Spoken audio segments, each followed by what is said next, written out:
Okay, this year is gonna be a Cringetober year. Trust. I have an idea for each and every prompt, so I second this. And thanks to all the previous misadventures, I know exactly how to plan this so it works. So, I also second this. Wow, my brain isn't working against itself for once. Maybe it is the year. Yay! And howdy! It's me, Manny!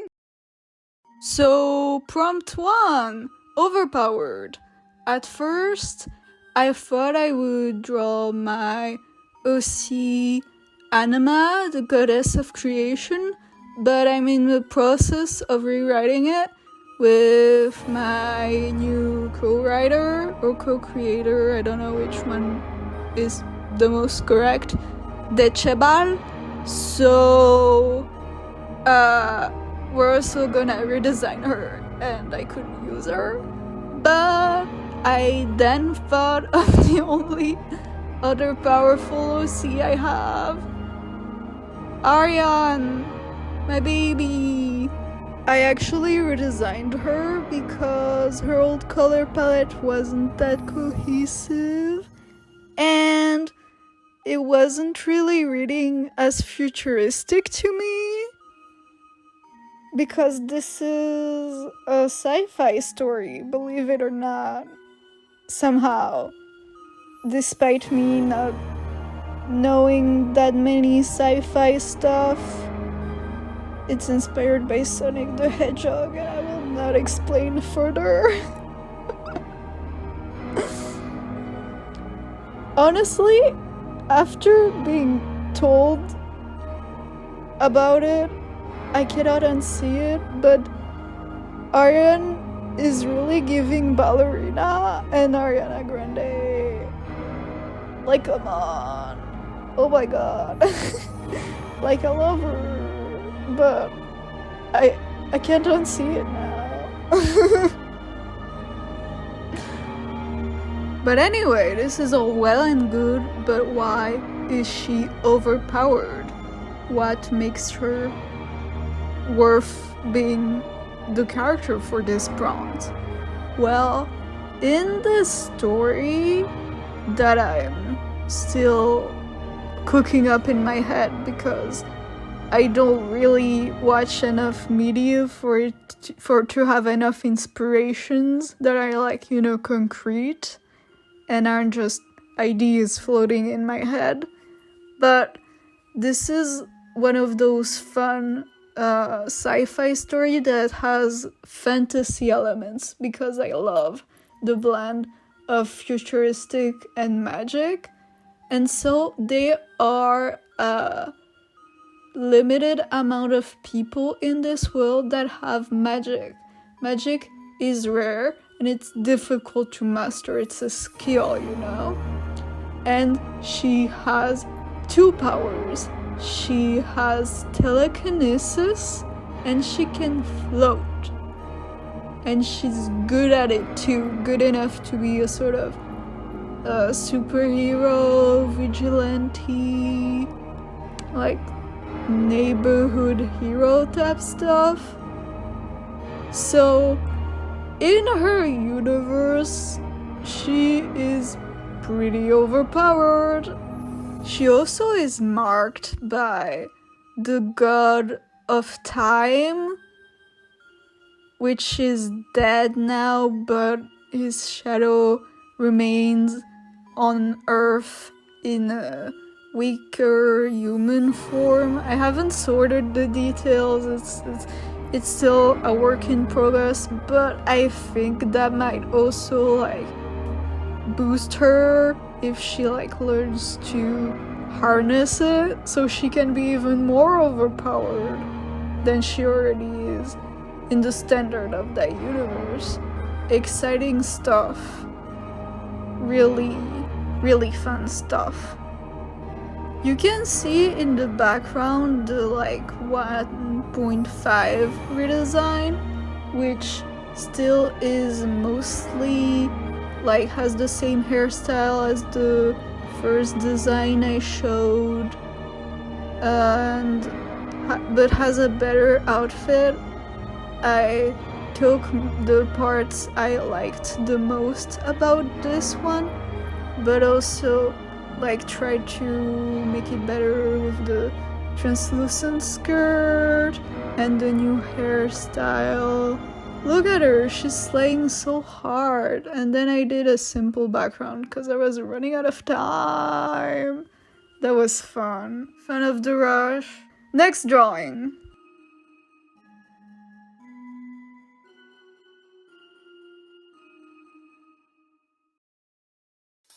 Prompt 2, weird colors.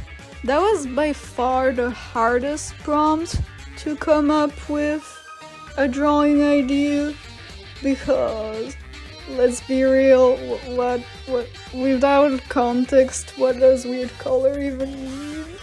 But eventually I settled on this little freak, and let me tell you how.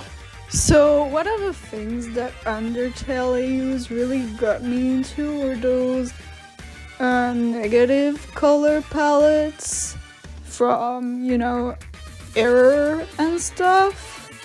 When I would make MLPAUs of Undertale, give them like Error versions before like all of them, because I thought that was super fun to invert the colors like that.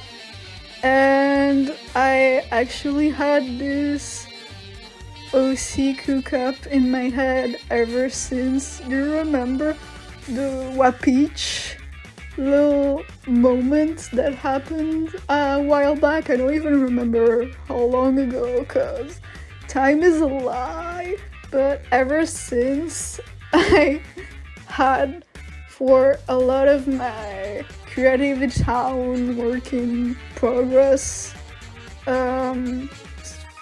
story background OC stuff, I have one for the major ones that I do a lot of thinking about. And so this is W4R1N Warren, which is the Wario equivalent of M4R5H Marsh.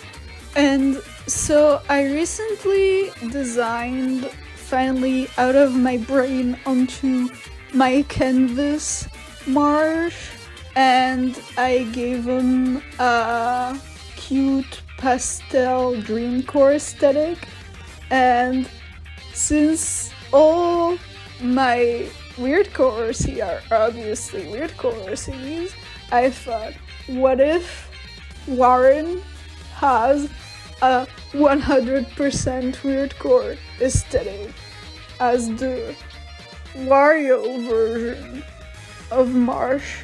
And that was the idea. That was brilliant, and that was super fun to do.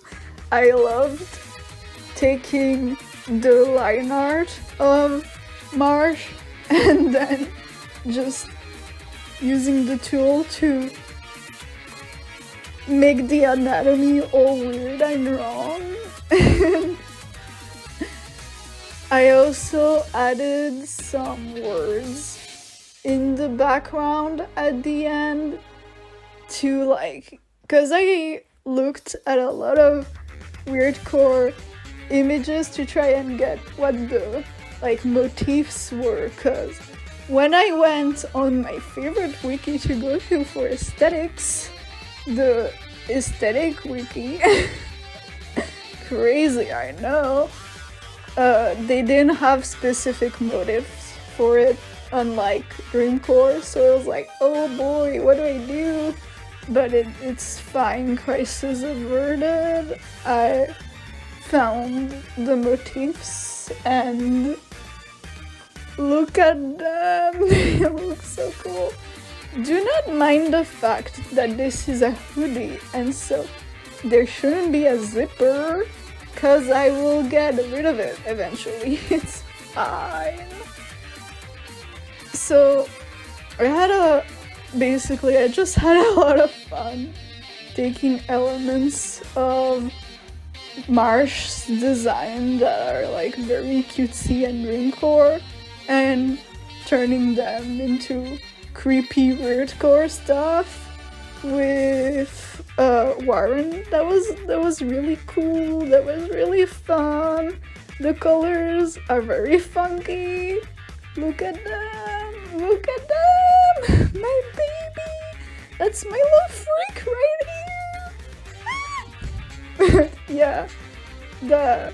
That's about it for the words. I was going to just write "Do you remember" with this typo, but then I thought "Thou remember" would look very funky and adds to the vibe. So but inverted the caps and the non-caps. I thought it gave more of the vibe. And then I'm fixing some of the colors because I did it wrong when I colored them, and it wasn't Marsh inverted no more in those specific places, so I fixed it. And then I added the mushroom motif that they both have, because why would you get rid of it? I remembered that they also needed an accessory. They match like that. Very fun, very funky. I just really love them. They're one of my favorite OCs, and they finally have an appearance. Look at them. That's them uninverted. That's the color palette of Marsh. And I added an earring, cause why not? Fun little accessory. Marsh has a flower, they have earrings. It's fun, it's vibey. I love them. Next drawing.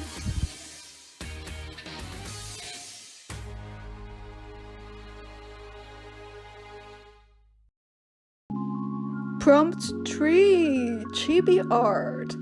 So I used this one as an excuse to draw my baby Phoenix because I do what I want, and I really wanted to draw some cute art of them because they're always suffering because of the storyline, and I feel really bad because they're so cute and I just want them to be happy. And so I did 4 little doodles of them in a cute chibi style.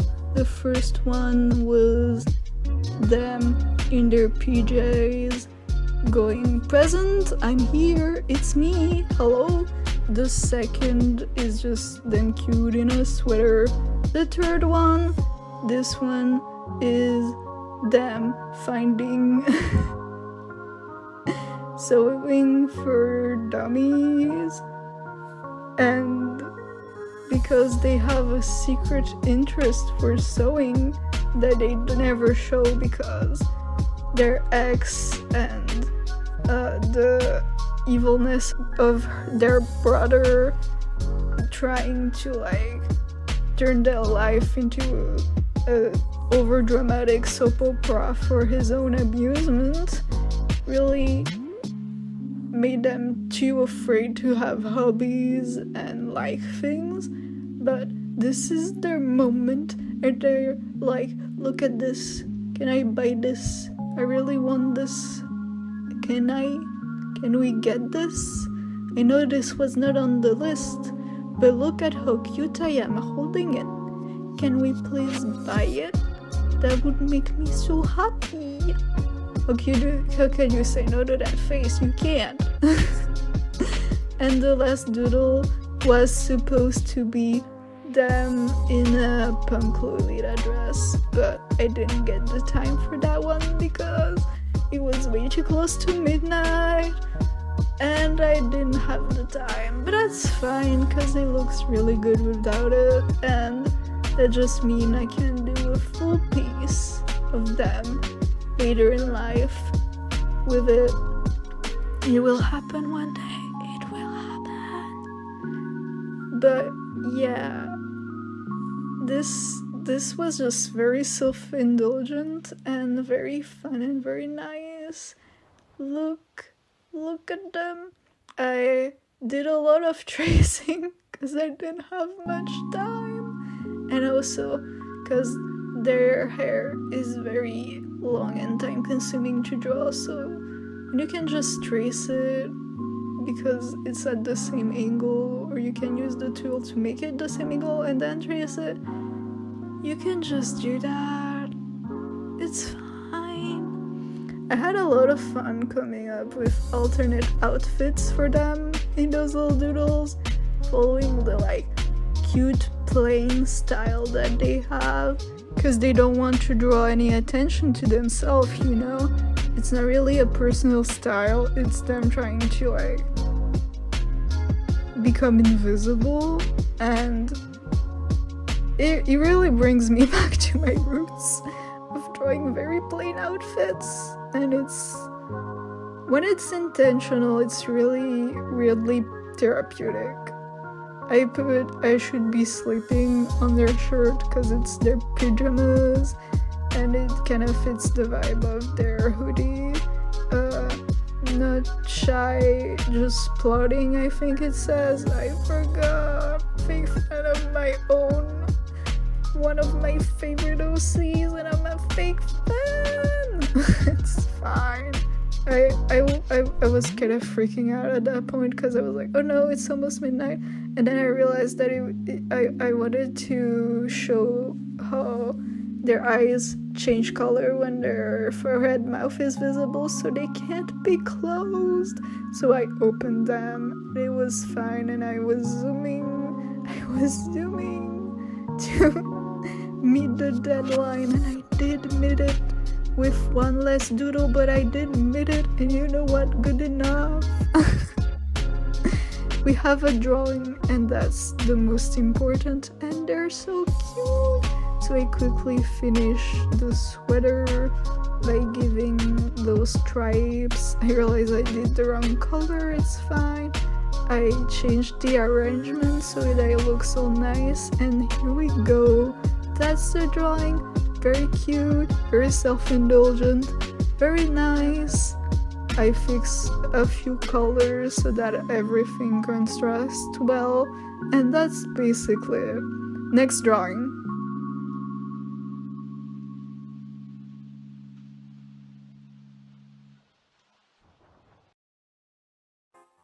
Prompt 4!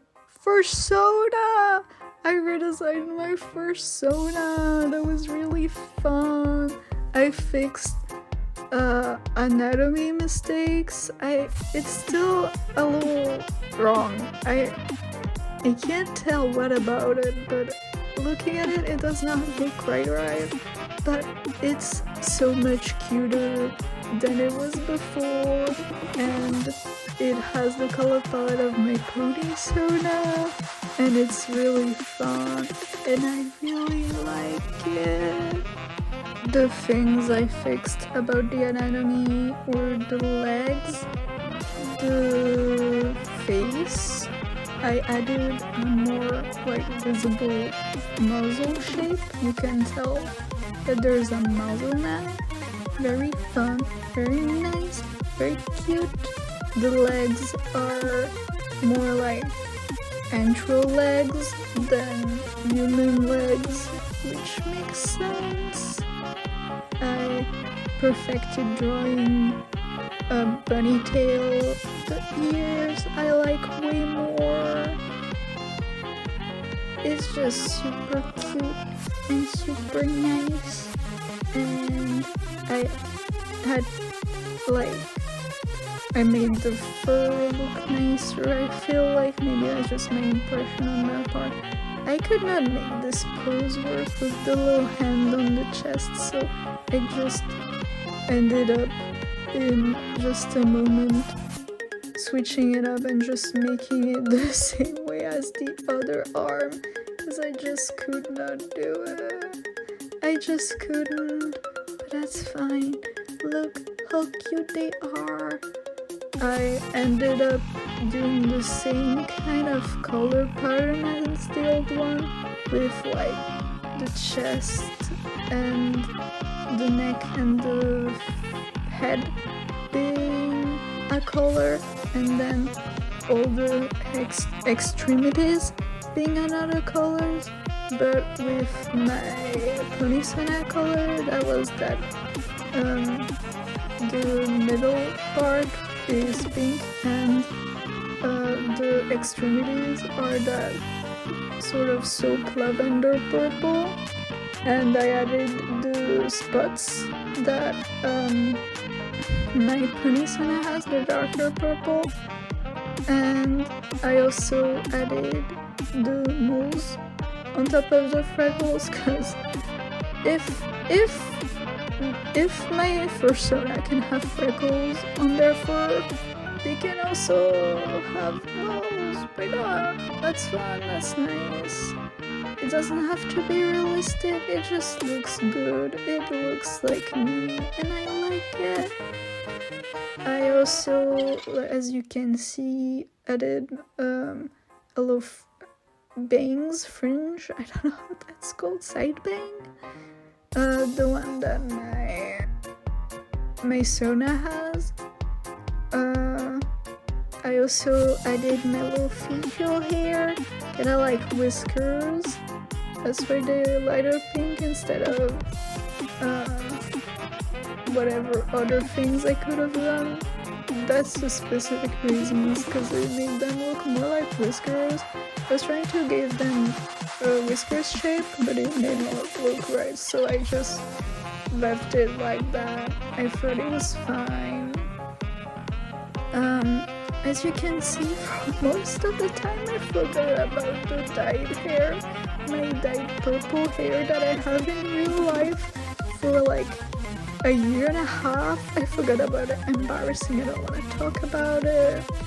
The same eye color as my fursona, that nice turquoise. The same piercings as before, very nice, very cute, very epic. I forgot the little heart on the choker for the longest time too. I add them at the end at the same time as I add the dyed hair. Well, it's fur, because there's something about fursonas having full hair that my brain can't quite compute, so I personally don't do it. I give them like fur that kind of looks like hair, kind of looks like bangs. It just feels way more correct to my brain, you know? And for the background, I used stars and the same light blue as most times. I drew my fursona because that's just the motif that the chibi gave me for my fursona, and I'm just taking it to the ends of the earth. It's just so cute. It fits so nice. I like it so much. It's so very cute. I was kind of freaking out with the stars because once again, I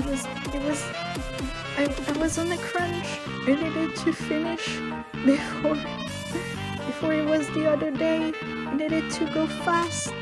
I ended up going slightly over that time anyway when I realized I forgot the dyed hair, fur, and the little heart on the choker, but that's fine. I was fine with going a little bit over my time to fix this, because that just was wrong. I forgot that part of the design, and it was still like not that much over the time. Anyway, next drawing.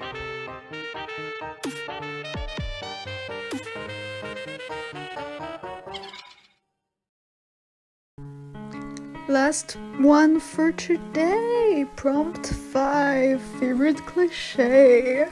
So when I read the prompt, I was not sure if it counted, but then I looked at the YouTube video to see like what was the explanation for it, and that totally counts as a cliche, so I'm good.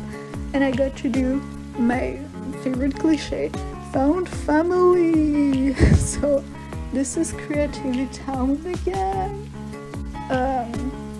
The three main characters of it,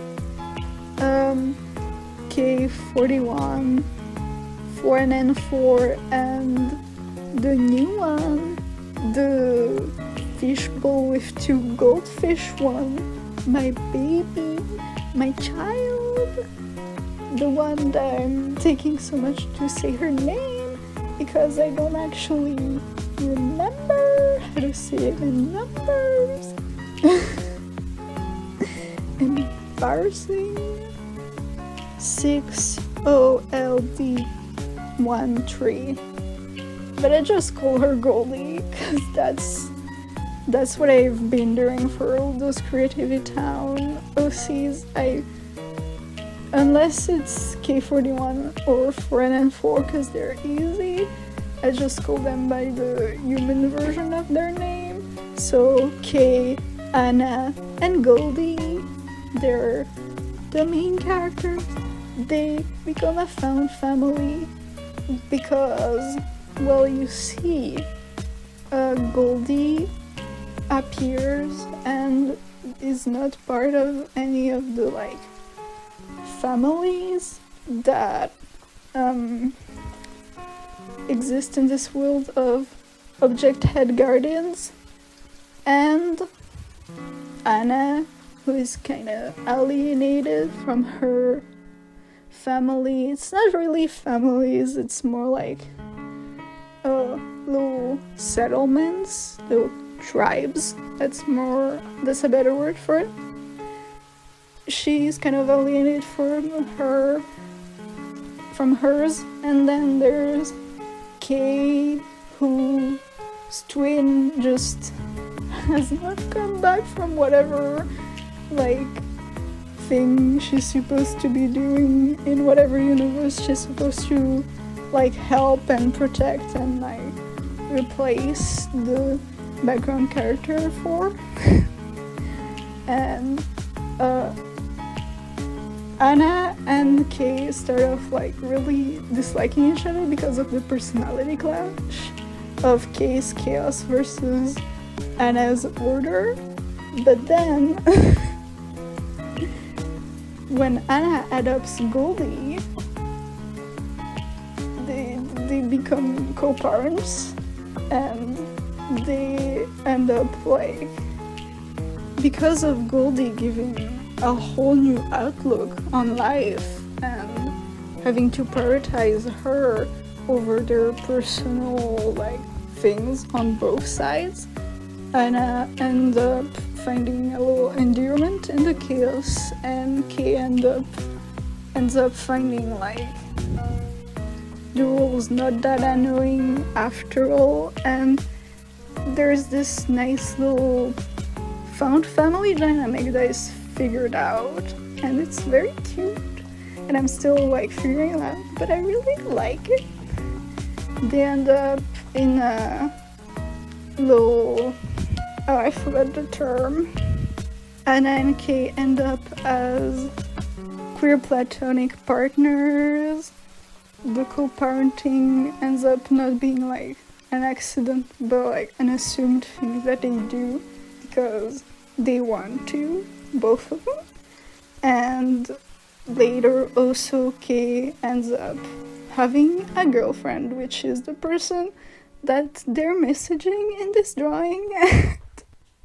No swearing in front of the kids, even when your girlfriend is messaging you because you forgot to, I don't know, go visit her or something, probably. I don't know, it's very silly, it's very cute. And I did this one earlier because I knew it would take longer because there's 3 characters, but I still ended up almost going over the time. So, or I went a little over the time, I think, to finish it, but I had to. This was chaos, but this was very cute, and this one is one of my favorite cliches, and it's three characters that I really like, and I never drew Goldie before, so I really had to just push through and finish it, you know.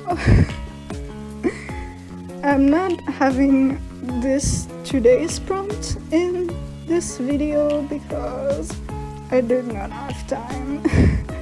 I don't have time for it, but as for like every other day, there's gonna be in a short, just the speed paint in like super fast. So if you wanna see it already, you can. It's posted, I think, at the same time as this video. So fun stuff, you know. I find it extremely funny that I went a little over the time because it's three characters, because originally I thought of doing like the extended family, you know, with Kay's twin and their girlfriend, but I didn't end up doing it because I was like, that's gonna be too long. And I was right. This already is too long. That just happens, you know. that was fun. That was a nice drawing. I gave Anna another outfit because, as the little like fan of fashion that she is, I feel like I should draw her in other outfits more often. And Goldie's outfit is kind of like kidcore, but like a kid version, so like not as like thought out or fashionable, and it's very cute. And just zooming because there's no time. I was freaking out. This drawing is just so fun and silly, and I like all of them. They're my babies. And designing Goldie was super fun. Those little fish, because in her human form she has I don't know what's the word for it in English, but she has eyes that look in different directions. It's kind of like derpy slash muffins slash ditzy in My Little Pony. So I thought, what if, since I wanted her to be fish themed because of her name, Goldie, goldfish, obviously. I thought, what if it's two fish that look in different directions, and then they're the eyes in the bowl? It's silly, but I like the. But anyway, that's it for this drawing. I just ended by finding the right color for Kay's blush. Very cute, very nice. Did a question mark and a shh to really like give life to the scene. And that's about it for this drawing. I hope you like the start of this year's Cringetober as much as I did, because I'm having so much fun. So yeah, I'll see you next video, guys. Take care. Bye.